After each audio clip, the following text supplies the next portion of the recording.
আসসালামু আলাইকুম প্রিয় দর্শক, অন্য মঞ্চের আলাপচারিতায় আপনাদের সকলকে আমন্ত্রণ জানাচ্ছি। ধন্যবাদ মাসুদ ভাই, ধন্যবাদ সুপ্রিয় দর্শক শ্রোতা মন্ডলী যারা আমাদেরকে দেখছেন এই মুহূর্তে। মাসুদ ভাই, পাকিস্তান বাংলাদেশের রাজনীতিতে অলরেডি আপনার 5ই আগস্ট আগেই ঢুকে পড়ছে। 2018 সাল থেকে পাকিস্তানের এই আইএসআই এর লোকজন এবং পাকিস্তান ইন্টেলিজেন্স ব্রাঞ্চ এটা বাংলাদেশে ঢুকেই ছিল। এদের চেষ্টার ফসল হচ্ছে যে 5ই আগস্ট, জুলাই আগস্ট আন্দোলন, এটা পুরোটা পাকিস্তানের চেষ্টার ফসল। এখন ডিপ স্টেটের টাকা বলেন আর যাই বলেন, সরাসরি টাকা তো কোথাও আসে, এগুলো করছে সবগুলোই পাকিস্তানি এই বেসটা দিয়ে করানো হয়েছে। এবং এই মুহূর্তে আপনারা যা দেখছেন সবকিছু পেছনেই কিন্তু পাকিস্তানের গোয়েন্দা সংস্থার কাজ আছে। তা না হলে আপনি দেখেন এই 5ই আগস্টের পর থেকে এখন পর্যন্ত কেন পাকিস্তান এম্বাসিতে কন্টিনিউ মিটিং গুলো হয়, কেন এখনো এই যে প্রতিদিন 2টা মিটিং, আপনার গত আরেকটা প্রোগ্রাম আমি বলছিলাম যে 2টা মিটিং হয়। একটা হয় সকাল 11টা থেকে 1টার ভেতরে, এটা হচ্ছে যে গোলাম আজমের ছেলের বাড়িতে, ওই যে আজমি ওর বাড়িতে। আরেকটা রাতের 8টা থেকে 10টার ভিতরে, সেটা আজমি সহ সব যায় আপনার ইমরান হায়দার, পাকিস্তানের যে অ্যাম্বাসেডার আছে, ওর বাড়িতে। তো ওখানে কেন হয়? এবং আপনারা দেখতেছেন যে এই মুহূর্তে আবার আরেকটা খেলা চলতেছে, জানেন কিনা জানি না। তালেবানদের এক শীর্ষ লিডার বর্তমানে বাংলাদেশে ঘুরতেছে গত 4 তারিখ থেকে, ডিসেম্বরের 4 তারিখ থেকে। সরকার বলতেছে তারা জানেই না। ভাই, আফগানিস্তানের সরকারের এত বড় একজন লোক সে বাংলাদেশে আসছে, আমার দেশের সরকার জানে তো হইতে পারে না। এখানে এসে কোথায় কোথায় ঘুরতেছে, কোন কোন মাদ্রাসাগুলোতে ঘুরতেছে। এই ভদ্রলোককে ঢাকা এয়ারপোর্টে রিসিভ করতে গেছেন যিনি, তিনি হচ্ছে যে জেএমবির শীর্ষ নেতা। আফগানিস্তান কি করতে চাইতেছে, আফগানিস্তানের নেতারা এখানে কেন? আপনার এই যে আমাদের মামুনুল হক সাহেব যায় একসময় দেখা করে আসছেন, জামাতের অনেক লোক দেখা করে আসছে। এরা করে কি, সব সৌদি যায়, উমরা করে, দুবাই হইয়া আফগানিস্তান, আফগানিস্তান থেকে ঘুরে ওনারা পাকিস্তান হইয়া কেউ এদিকে আসে, কেউ আবার দুবাই হয়ে আবার চলে আসে। কারণটা কি? এবং পৃথিবীতে 2-1টা দেশ ছাড়া কেউ কিন্তু কূটনৈতিক সম্পর্ক এখন আফগানিস্তানের সাথে ইয়ে করে না। তার মধ্যে বাংলাদেশ আছেই, কেউ কূটনৈতিক স্বীকৃতি দেয় নাই। এরপরে এই ভদ্রলোক আসতেছে যাইতেছে, পাকিস্তানের লোকজন তো আসতেছে যাইতেছে, ওরা তো ভিসা লেস হয়ে গেছে অলরেডি। তো এইটা তো নর্মালি আপনার বুঝার উপায় যে এখানে হচ্ছে। এবং আপনি দেখেন এই যে গত কয়েকদিন আগে যে মাদ্রাসায় যে বোমা বিস্ফোরণ, ওই লোক এখন বলতেছে সরকার, এখন টিভি নিউজ করতেছে সে জেএমবির লিডার ছিল, তারা এর আগে ধরা হয়েছে, আবার জামিনও পাইছে। আপনার দেখেন ওই জায়গায় 5 জন নিহত হয়েছে, টোটাল 5 জন, কিন্তু কোনো পত্র পত্রিকায় দেয় নাই। এবং আমাদেরকে যে রুমটা দেখানো হয় এখনো টিভিতে, সেটা হচ্ছে বাইরের রুমটা। অরিজিনাল যেই জায়গায় এই বিস্ফোরণ হয়েছে সেটা যে কি অবস্থা হয়েছে সেটা কেউ জানে না। আশপাশের বাড়ির দেওয়াল পর্যন্ত ফাটল ধরে গেছে। এখন এগুলো সব নীরবে হচ্ছে। তো এই অস্ত্র, এই কেমিক্যাল কোত্থেকে আসছে, কিভাবে আসছে এত অস্ত্র, এত কেমিক্যাল? গতকালকে আরেকটা নিউজ আপনারা দেখছেন কিনা জানি না, এক ছেলেকে ওই যে এরা শাহবাগে আন্দোলন করতে, ওখান থেকে এক ছেলেকে অস্ত্র সহ ধরছে, ভিডিও ফুটেজ সব প্রথমে সব পত্রিকায় দিল, 2 ঘন্টা পরে সব গায়েব, বলতেছে না এটা খেলনা পিস্তল। এরা বাংলাদেশের পোলাপাইন তখন সব শেয়ানার বাবা, পত্রিকায় কিছু একটা দেওয়ার সাথে সাথে স্ক্রিনশটটাকে সাথে সাথে আপনার ডাউনলোড করে ফেলায়। এখন 6 লাভ যে অরিজিনাল পিস্তল ভাই দেখা যাচ্ছে। আর একটা দেখেন আর্মি এক পিস্তল উদ্ধার করছে, আর্মি বলতেছে যে পুলিশে যে এই পিস্তল আসলো কই থেকে, এটা তো 7.62 বুলেট চলে এটা দিয়া। এই পিস্তল তো জার্মানির তৈরি, এই পিস্তল তো বাংলাদেশের কোনো প্রশাসনের কোনো লোক ইয়ে করে না। সেটাও উদ্ধার হয়েছে কার থেকে? বৈষম্য ছাত্র আন্দোলনের এক নেতার বাড়ির থেকে। তো এই যখন অবস্থা, এখন আপনি বুঝতে হবে যে পাকিস্তান যেটা চাইতেছে, পাকিস্তানের মতো একটা জঙ্গি রাষ্ট্র এখানে চাইতেছে, জঙ্গি সরকার চাইতেছে এখানে, যেটা হইলে তারা ইন্ডিয়ারে ব্যতিব্যস্ত রাখতে পারবে, ইন্ডিয়ারে পাগল বানায় রাখতে পারবে।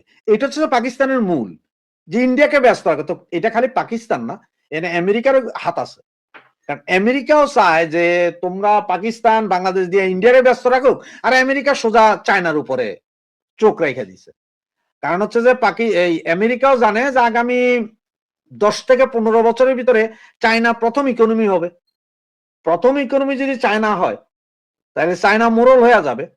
এখন আপনারা বলতে পারেন ভাই এটা কেমনে, কি মোরল বলেন? দেখেন এক সময় বলা হয়েছে যে ব্রিটেনের সূর্য নাকি ডুবে না।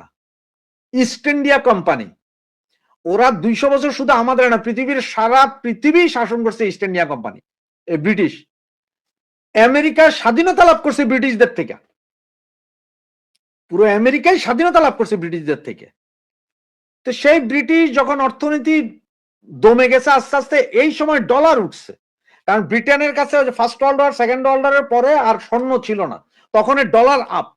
সুতরাং পৃথিবীর মোড়ল হয়ে গেল কে? আপনার আমেরিকা। এখন ঠিক সেম আবার আসছে, প্রতি 100 বছরে একজন হয়। ঠিক চায়না উঠে আসতেছে আগামী 10 থেকে 15 বছরের ভিতরে, এবং চায়নার পরপরই উঠে আসবে কিন্তু ইন্ডিয়া। ইন্ডিয়া 25 থেকে 30 বছরের ভিতরে 1 নম্বর অর্থনীতিতে যাবে। সুতরাং এইটা তো আমেরিকারও মাথা পাগলের দশা না, মোরলগিরি চলে যাবে। সব জায়গায় আমেরিকা পাকিস্তান এগুলা।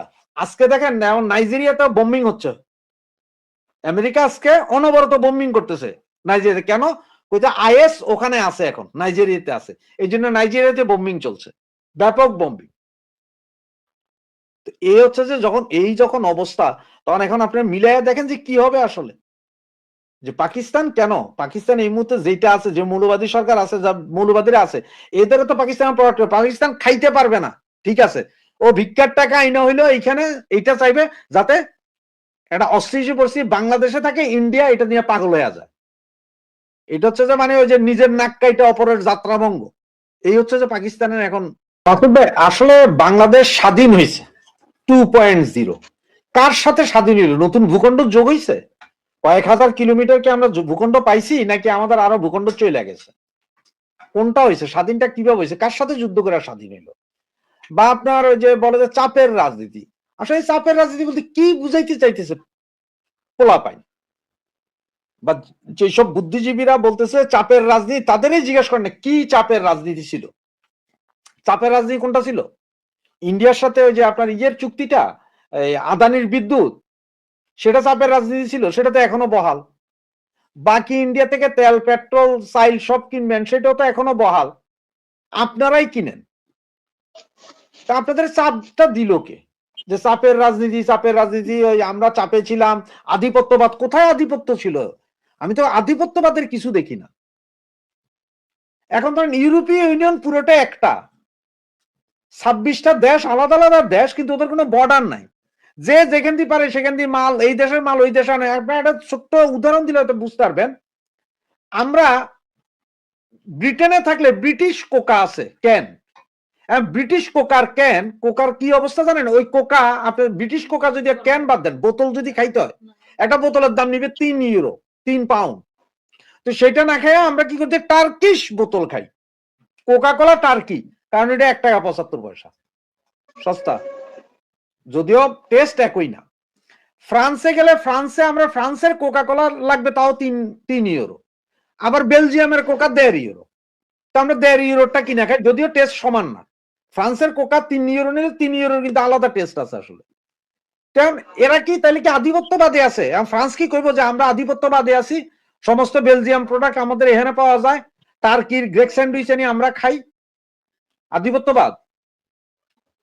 আমরা একটা ফরাসি রেস্টুরেন্টে খাইতে গেলে, একজন খাইতে গেলে 20 ইউরো লাগবে, আর সেই জায়গায় আমরা এখানে ডোনার কাবাব, মানে আপনারা বাংলাদেশে যেটা শোয়ারমা বলেন, এরকম শোয়ারমার মতো কিন্তু স্যান্ডউইচ আছে, 5 টাকায় খাওয়া হয়।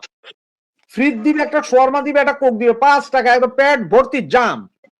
পাকিস্তানি রেস্টুরেন্টে যাইলে ওই 5 টাকা দিয়া 3টা নান রুটি আর গরুর নলা পাওয়া যায়। তাহলে কি এটা আধিপত্যবাদ? কোনটারে এরা আধিপত্যবাদ বলে? মূলত আধিপত্যবাদ বলে এগুলো হচ্ছে যে আধিপত্যবাদ আছে ইন্ডিয়া, এগুলো হচ্ছে ভুয়া কথা ভাই। আপনার পাশে যখন একটা বৃহৎ রাষ্ট্র থাকবে, তার সাথে আপনাকে সুসম্পর্ক রাখতে হবে, এছাড়া কোনো উপায় নেই, কোনো উপায় নেই।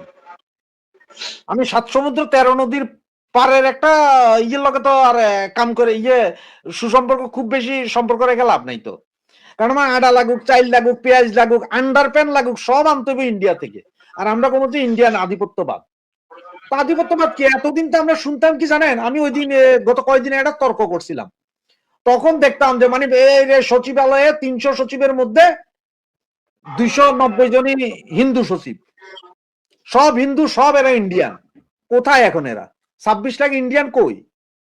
আর এই যে ধরেন বড় বড় এরা বলে যে হিন্দুরা অনেক এই ভালো ভালো জায়গায় কাজ পায় ভাই আপনি যে কোনো স্কুলে আপনি নিজেও পড়ালেখা করছেন, নইবে পড়ালেখা করছেন, দেখেন তো আমাদের অঙ্কের শিক্ষক হিন্দু, আমাদের বিজ্ঞানের শিক্ষক দেখেন হিন্দু, ইংরেজির শিক্ষক হিন্দু, কারণ ওরা পড়ালেখাটা পড়ালেখার মতন করে।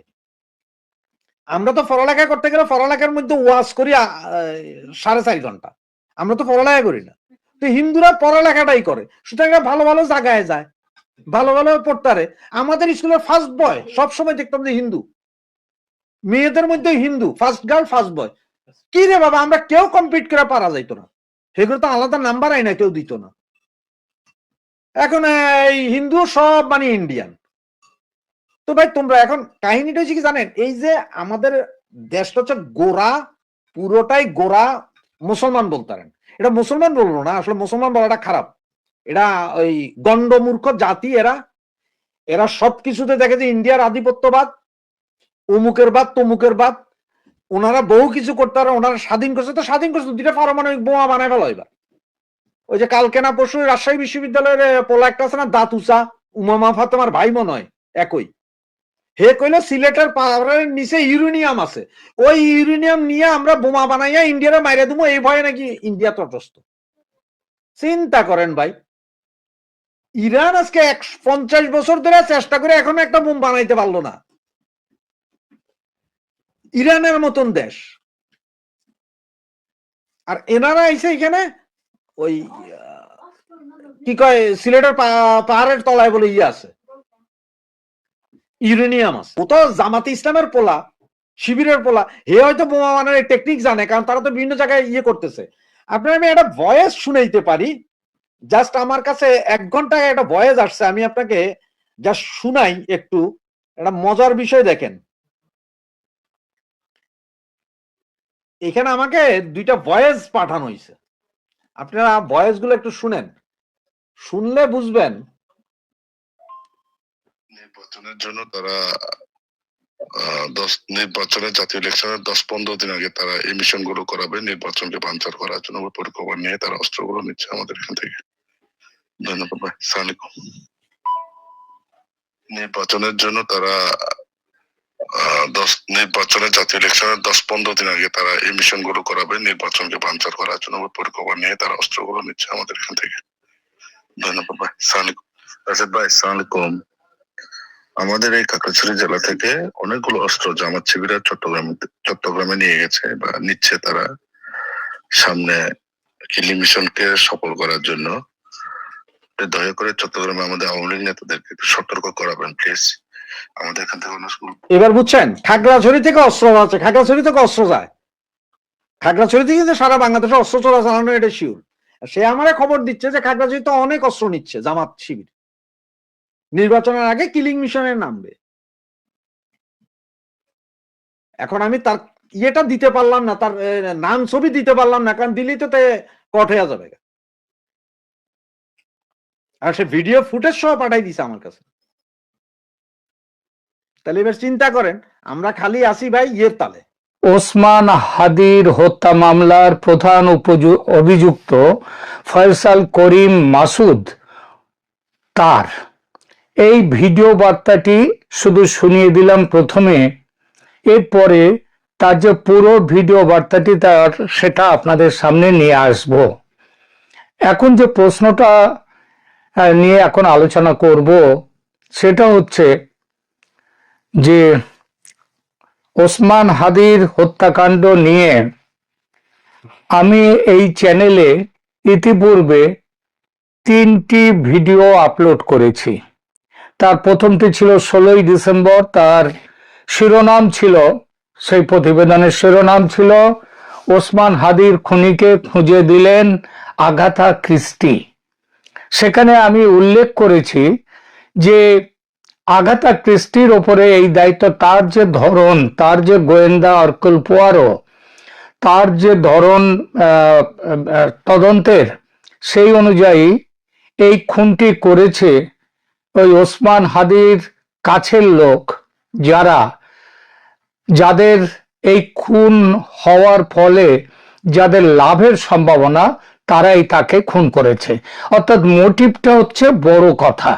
সেই মোটিভ দেখে আমি বলেছিলাম যে এই খুনের পেছনে বাংলাদেশে যে বর্তমান অন্তর্বর্তী সরকার এবং সেই সরকারের যারা চালিকা শক্তি, আমি স্পষ্ট করে বলিনি, কিন্তু আমি সেখানটায় প্রথম ভিডিওতে যেটা বুঝাতে চেয়েছিলাম সেটা হচ্ছে এই খুনের পিছনে স্পষ্টভাবে রয়েছে জামাতের হাত।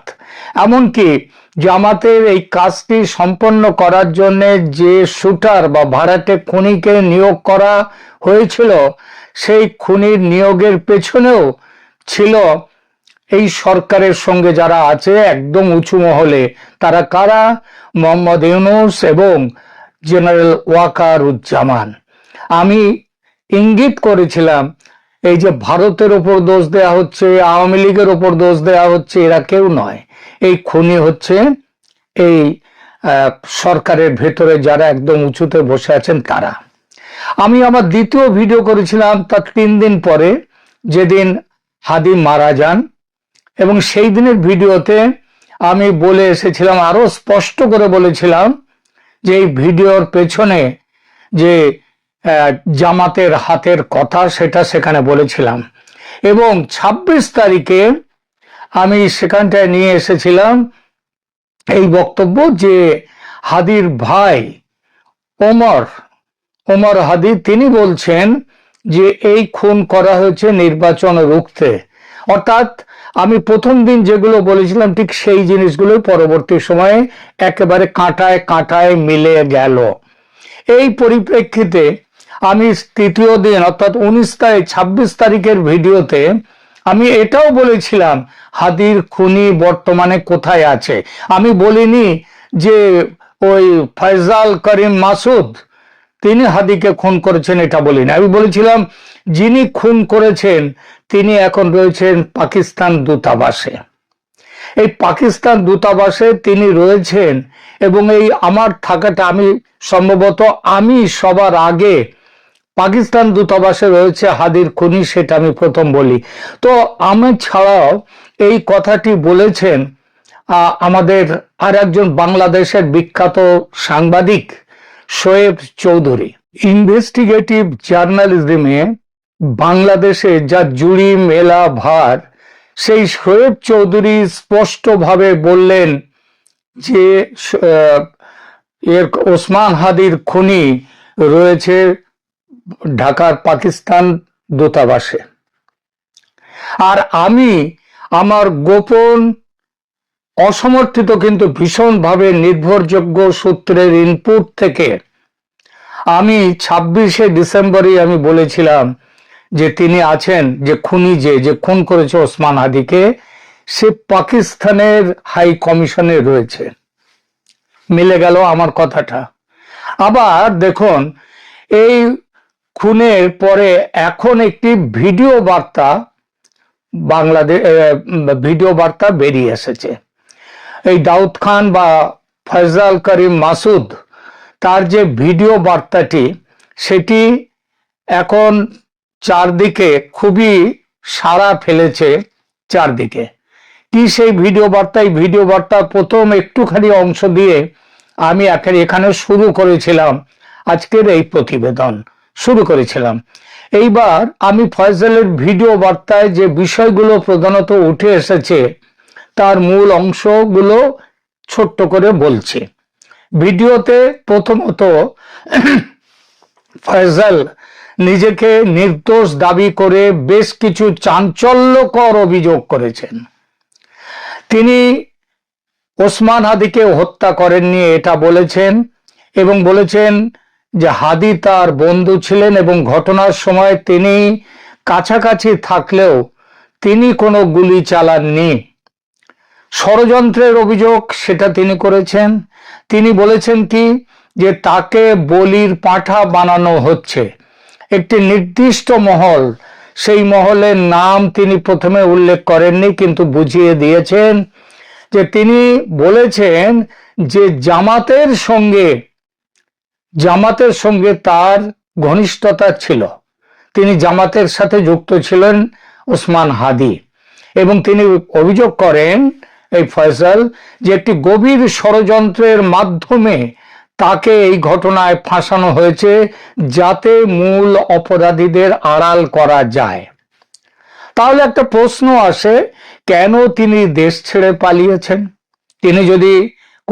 তিনি যদি না হন, খুনি না হন, অভিযুক্ত না হন, আসামি না হন, তাহলে কেন তিনি দেশ ছেড়ে পালিয়েছেন তার ব্যাখ্যাও তিনি দিয়েছেন। তিনি বলেছেন যে বাংলাদেশে তার জীবন হুমকির মুখে ছিল, তাকে পিটিয়ে মানে মব লিঞ্চিং করার পরিকল্পনা করা হয়েছিল বলেই তিনি দেশ ছাড়তে বাধ্য হয়েছেন। আর তিনি কোথায় আছেন? তিনি যেটা স্পষ্ট করে বুঝিয়েছেন যে তিনি দুবাইয়ে আছেন এবং সেখান থেকেই এই বার্তা দিচ্ছেন। দুবাইয়েও একটি গোপন স্থানে তিনি আছেন। এটা তিনি ভিডিওতে আর কি বলেছেন? তিনি বলেছেন যে একটি সুষ্ঠু ও নিরপেক্ষ আন্তর্জাতিক তদন্তের দাবি তিনি জানিয়েছেন। এইখানে একটা কথা বলা যায় যে আজকে তো 18ই ডিসেম্বর, 18-19-এর মধ্যবর্তী রাত্রে, 18-19 ডিসেম্বরের মধ্যবর্তী রাত্রে হাদির মৃত্যু হয়। তারপরে 12-13 দিন হয়ে গেল এবং তাকে যেদিন আক্রমণ করা হয় সেই দিনের কথা ধরলে 20 দিন হয়ে গেল প্রায়। তাহলে আজ অবধি কেন তদন্তের জন্য একটা বিশেষ কমিটি বা স্পেশাল ইনভেস্টিগেশন টিম কেন নিয়ে এলো না অন্তর্বর্তী সরকার? এই প্রশ্ন খুব স্বাভাবিকভাবেই ওঠে। আর পুলিশের ভাষ্য, ডিএমপি ঢাকা মহানগর পুলিশ, তারা তো প্রথমে সরকারের দাবিকেই অস্বীকার করেছিল, বলেছিল যে এ পালিয়ে চলে গেছে ভারতে, এমন কোনো তথ্য তাদের কাছে নেই। এখন তারা আবার ঘুরে গিয়ে বলছে হ্যাঁ, তারা ওই মেঘালয় বর্ডার দিয়ে, মেঘালয়ের সংলগ্ন বর্ডার দিয়ে তারা মেঘালয়তে তারা চলে গেছে। তাহলে এখন যে প্রশ্ন হচ্ছে যে এই যে জায়গাটা, এই যে একের পর এক পুলিশ তার অবস্থান পাল্টাচ্ছে অথচ বিশেষ তদন্তের কোনো ব্যবস্থা করছে না। আন্তর্জাতিক তদন্তের ব্যবস্থা করা উচিত ছিল। এই যে ইনকিলাব মঞ্চ, যারা হচ্ছে হাদির যে সংগঠন, সেই সংগঠন শাহবাগে অবস্থান শুরু করে দিয়েছে এর তদন্তের দাবিতে। তারা একটা ডেডলাইন ঠিক করে দিয়েছে।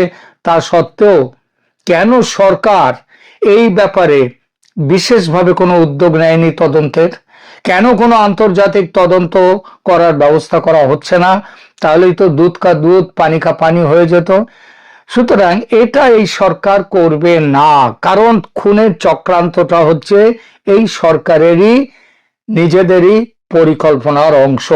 সেই পরিকল্পনার মধ্যে দেশকে নির্বাচন বন্ধ করা, এমনকি দেশকে ইসলামী বিপ্লবের পথে নিয়ে যাওয়া অনেক গভীর। আমি সেই বিষয়টাও আমার পূর্ববর্তী বিভিন্ন ভিডিওতে বলেছি। জানাজা হয়ে গেছে, এই জানাজা অনুষ্ঠান বা শেষ বিদায় অনুষ্ঠানকে কেন্দ্র করে অনেক ঘটনার মধ্যে একটি ঘটনা দৃষ্টি আকর্ষিত হয়েছে যে বিদেশি অতিথিরা এই জানাজাকে কেন্দ্র করে আসছেন বাংলাদেশের এই মুহূর্তের ভ্রাতৃপ্রতিম দেশ, বন্ধুপ্রতিম সাধারণত কূটনীতিতে বলা হয়, কিন্তু পাকিস্তান ইতিমধ্যেই বলেছে যে ভ্রাতৃপ্রতিম বাংলাদেশ, ফ্রাটার্নাল। সেই ভ্রাতৃপ্রতিম দেশের উপপ্রধানমন্ত্রী এবং বিদেশ মন্ত্রী ইসাকদার এই জানাজায় অংশগ্রহণ করেছেন বা করছেন বা আসছেন, এবং ভুটান, শ্রীলঙ্কা, বিভিন্ন দেশের বিশেষ করে পররাষ্ট্র মন্ত্রীরা, বিদেশ মন্ত্রীরা আসছেন বা এসেছেন।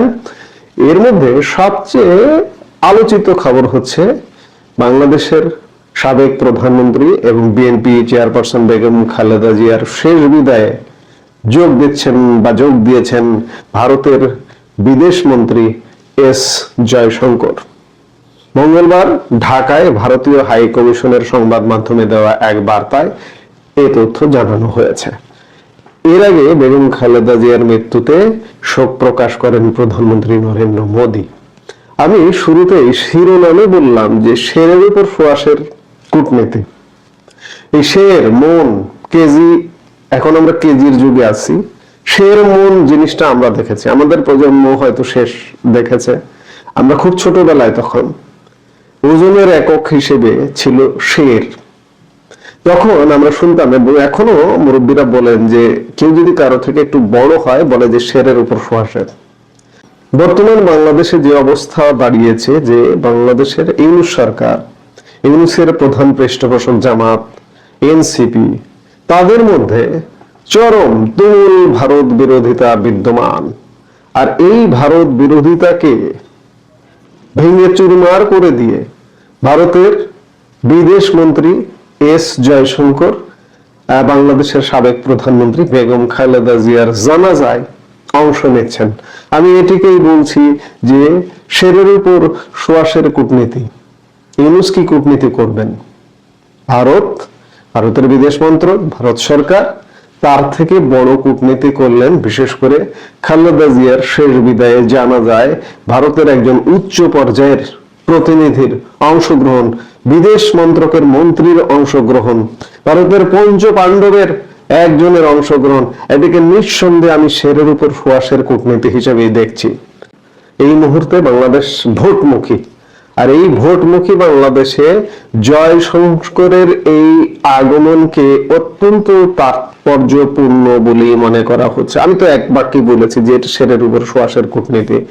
সাম্প্রতিক বাংলাদেশে যেভাবে হিন্দু হত্যা তথা সংখ্যালঘু নির্যাতন চলছে, বিশেষ করে সাম্প্রদায়িক শক্তির নেতৃত্বে, এর পেছনে যে পাকিস্তান এবং চীনের উস্কানি রয়েছে তা বুঝতে খুব বেশি সময় লাগেনি ভারতের সাউথ ব্লকের। এবং এই আবহে তৈরি হয়েছে ইনকিলাব মঞ্চের মতো ভারত বিরোধী সংগঠনও। আর তাই আপাতত সাবধানী হয়েও বিএনপির দিকে সামান্য ঝুঁকে থাকছে নয়াদিল্লি। এই পরিস্থিতিতে জয়শঙ্করের বাংলাদেশ সফরকে গুরুত্বপূর্ণ বলে মনে করা হচ্ছে। আপনারা জানেন যে বিএনপির ভারপ্রাপ্ত চেয়ারম্যান তারেক রহমান ইতিমধ্যে দেশে ফেরা হয়ে গেছে, তার প্রায় এক সপ্তাহ হতে চলল। 25 তারিখ তিনি দেশে ফেরেছেন। ভারতের পররাষ্ট্র মন্ত্রণালয়ের মুখপাত্র রণধীর জয়সওয়ালকে কদিন আগে বলতে শোনা গিয়েছিল যে ভারত বাংলাদেশে অবাধ ও সুষ্ঠু নির্বাচনকে সমর্থন করে, এবং এই নির্বাচনকে সামনে রেখে তারেক রহমানের প্রত্যাবর্তনকে ভারত একটা নয়া ডেভেলপমেন্ট হিসেবে দেখেছে। কদিন আগে রণধীর জয়সওয়াল বলেছেন। নিশ্চিতভাবে এক্ষেত্রে ভারতের অবস্থান যথেষ্ট সাবধানী, এবং তারেক রহমান ফেরা পরবর্তী বাংলাদেশের প্রতি ভারত কড়া নজর রাখছে। প্রতিবেশী দেশের পরিস্থিতি আপাতত নজরে রেখেই পুরো বিষয়টিকে মাথায় রাখছে ভারত। জয়সওয়ালের মন্তব্য সেটি স্পষ্ট করে দিয়েছিল। তবুও খালেদা জিয়ার অন্ত্যেষ্টিক্রিয়ায় ভারতের যোগদান ইউনূস জামাতের উপর সোয়াশের কূটনীতিরই একটি নিদর্শন। যাই হোক, এই জানাজা কূটনীতিটাকে আমি অন্ততপক্ষে অত্যন্ত ইতিবাচক ভাবে দেখছি, কারণ বাংলাদেশে যেভাবে ভারত বিরোধী চর্চা আছে, এমনকি যার জানাজায় অংশ নিচ্ছে ভারত, সেই দল কদিন আগে আপনারা দেখেছেন ভারত বিরোধিতার চর্চা করেছে। আপনাদের মনে আছে নিশ্চয়ই বিএনপির সিনিয়র যুগ্ম মহাসচিব রেজভী আহমেদের ভারত বিরোধী ক্যাম্পেইন কিভাবে চালানো, ভারতীয় শাড়ি পর্যন্ত, তার স্ত্রীর শাড়ি পর্যন্ত তিনি পুড়িয়ে দিয়েছিলেন। রাজশাহীতে গিয়ে ভারতীয় বিছানার চাদর পুড়িয়ে দিয়েছিলেন। ভারত বয়কট। রিজভী আহমেদরা, এই ধরনের মানুষগুলো খানিকটা উগ্রপন্থী। এই ধরনের মানুষগুলো বিএনপিতে যেমন আছে, ঠিক তেমনি এনারা একটু সময়ের চেয়ে আগিয়ে একটু উগ্রতা দেখান, তেমনি আওয়ামী লীগেও আছে।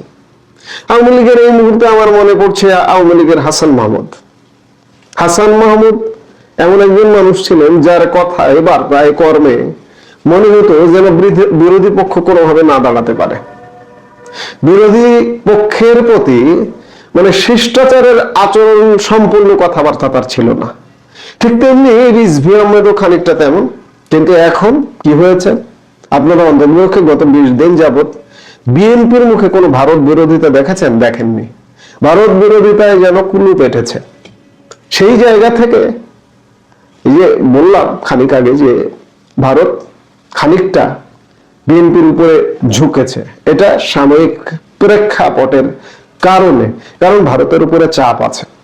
এই যে এখানে পাকিস্তান, এখানে জঙ্গিরা এক প্রকার এটাকে একটা অভয়ারণ্য তৈরি করছে। এই অভয়ারণ্য তৈরি করার প্রেক্ষাপটে ভারতের অভ্যন্তরে এবং আন্তর্জাতিক বিশ্ব থেকে ভারতের উপর একটা প্রচ্ছন্ন চাপ আছে বলতে পারেন, যে বাংলাদেশের মাটিকে ছেড়ে দেওয়া যাবে না। বাংলাদেশের মাটিকে যদি আপনি ছেড়ে দেন, ধরুন আওয়ামী লীগের উপর নির্ভর করে আপনি বসে আছেন, আর এই ফাঁকে দখল হয়ে গেল, তখন ভারতের জন্য সেটি মহা বিপদের কারণ হয়ে দাঁড়াবে। আর সেই প্রেক্ষাপটে সার্বিক পরিস্থিতিতে মনে হচ্ছে যে না, বাংলাদেশের মাটিকে ভারত ছাড়বে না।